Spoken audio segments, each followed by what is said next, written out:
This channel does not promote any violent, harmful, or illegal activities. All content provided by this channel is meant for an educational purpose only. দুর্গাপুরের দিকে নজর রাখতে হবে কারণ সেখানে আবারও বোমাবিদ্ধ শৈশব। পরিত্যক্ত বাড়িতে বিস্ফোরণের ঘটনা, জখম এক শিশু। বিস্ফোরণের তীব্রতায় উড়ে গেল টিনের ছাদ। দেখুন কি ভয়ঙ্কর ছবিটা। পাকা দেওয়াল, জানলাগুলো ক্ষতিগ্রস্ত হয়েছে, টিনের ছাদ ক্ষতিগ্রস্ত হয়েছে, যে দেওয়াল রয়েছে, যে পাঁচিল রয়েছে সেগুলো রীতিমতো বেঁকে গিয়েছে, চির দেখা গিয়েছে এবং ছাদ যে নেই সেটা অন্তত বোঝা যাচ্ছে ছবিতে, যদিও এলাকা পুরো ঘিরে রাখা হয়েছে। কিভাবে এত বড় বিস্ফোরণের ঘটনা ঘটলো, কতগুলি বোমা মজুত করে রাখা হয়েছিল, কারা বোমা মজুত করে রেখেছিল তা জানাবেন আমার সহকর্মী জয়ন্ত সঙ্গে রয়েছে। জয়ন্ত, স্বাভাবিকভাবে এলাকায় যে আতঙ্ক থাকবে এটা তো পরিষ্কার, কিন্তু আজকে যে ঘটনাটা ঘটলো এটা কাদের জন্য ঘটলো, কারা দায়ী? দেখো শর্মিষ্ঠা, এই যে গ্রামটা এটা হচ্ছে দুর্গাপুর ফরিদপুর ব্লকের আরতি গ্রাম। এই গ্রামটা বরাবরই এই দুষ্কৃতীদের আড্ডা বলে কিন্তু পরিচিত। এই গ্রামে বহুবার বোমাবাজির ঘটনা ঘটেছে, অর্থাৎ বোমা মজুদ থাকার ঘটনাটা হতে পারে।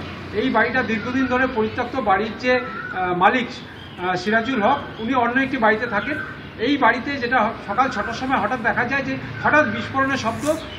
যারা প্রতিবেশী তারা ছুটে আসে এবং দেখে যে বিস্ফোরণের শব্দে বাড়ির একটা অংশ ভেঙে পড়ে এবং ছিটকে গিয়ে একজন শিশু আহত হয়েছে। এরপরেই আতঙ্ক ছড়ায় এলাকায় যে এই বারবারই বোমা বিস্ফোরণের ঘটনা যেহেতু ওই এলাকায় হয়, আবার নতুন করে কি ঘটনা ঘটলো ঘটনাস্থলে। জয়ন্ত, তুমি যখন বলছো পরপর বোমা বিস্ফোরণের ঘটনা ওই এলাকায় হয়, ওই গ্রাম দুষ্কৃতীদের গ্রাম বলেই পরিচিত, তাহলে পুলিশের পক্ষ থেকে কেন সেখানে নজরদারি চলে না? কেন একটা শিশুকে ভুগতে হচ্ছে?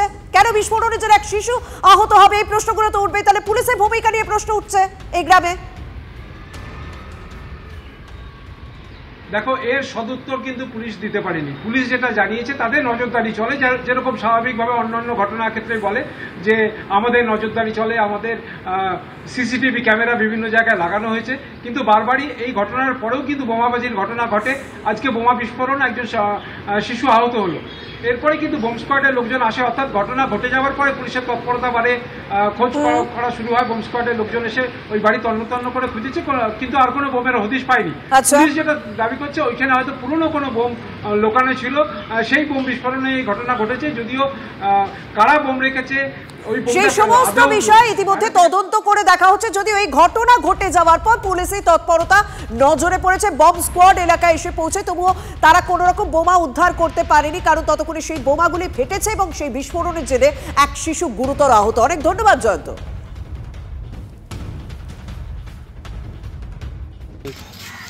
পরিত্যক্ত বাড়িতেও আমরা 92 সালে আমরা বাড়িটা ছেড়ে দিই। আচ্ছা, তারপর হঠাৎ করে খবর। কি মনে হচ্ছে বোম?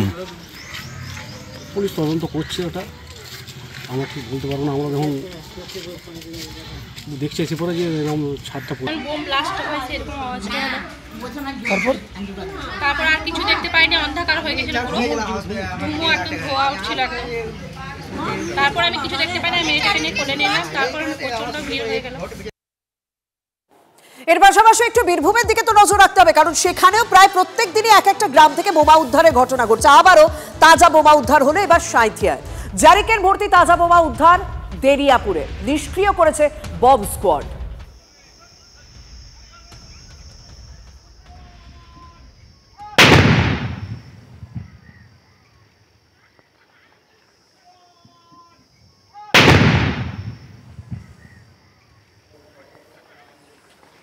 যাক, অন্তত বীরভূমে বোমাগুলো নিষ্ক্রিয় করেছে বম স্কোয়াড, কারণ সেগুলো বিস্ফোরণের আগেই মানুষ দেখতে পারে, সেগুলো উদ্ধার করা হয় পুলিশের পক্ষ থেকে। আর অন্যদিকে মুর্শিদাবাদে সেখানেও বোমা উদ্ধারের ঘটনা। রঘুনাথগঞ্জের জগনন্দ বাটিতে পরিত্যক্ত জায়গা থেকে 3টি কন্টেনার ভর্তি তাজা বোমা উদ্ধার করা হলো।